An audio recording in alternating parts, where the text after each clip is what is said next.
Hi, I am Heather Jenkins and am the Director of Donor Relations at Casa de Amparo, which is an organization dedicated to stopping child abuse and neglect located in San Diego, California. Right now, we are in the midst of a capital campaign to build a teen wellness center, which will be a locked facility to help children in foster care who need a higher level of care than what's currently provided. Since the onset of COVID, our fundraising strategy for the capital campaign has changed, as you can imagine.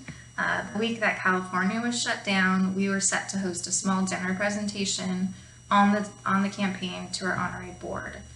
We wanted to solicit their feedback before sharing it with other family foundations and asking for financial support. This was initially put on pause so that we could focus our efforts on making sure that our general operating revenue was sustained and stabilized. But once we were able to ensure that, we pivoted to make our presentation virtual. And that switch had its pros and cons. I initially thought it would be so much easier to pin down the group when they didn't have to physically be in the same location, but we ended up rescheduling to accommodate the group and the ever-changing times 3 different times. Once we finally secured a date, my role really changed to become a behind-the-scenes production coordinator almost. I was really responsible for helping everyone presenting, such as board members, executive director, and other donors, to feel comfortable with the platform. We're using Zoom for our presentation, and it was new to a lot of people. So once we did multiple practice rounds, everyone started to feel comfortable, and we have a secure date for next week to make that happen.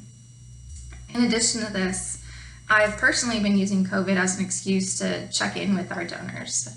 I found so many people who are almost yearning for outside interaction since they are not leaving their homes, and phone calls and Zoom presentations have been widely accepted, more so than I thought at the beginning.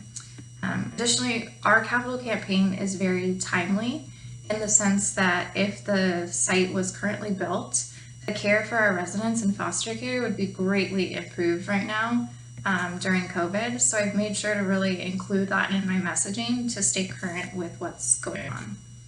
I think it's also been helpful for me to fundraise for a capital campaign right now, utilizing the times to ask how donors are doing personally. There's a lot more that donors are sharing because it's a scary time for everyone. And this insight is really helping us so that we have more data on their life, their lifestyles, their family members, so that we can strategize and grow that relationship as we move forward.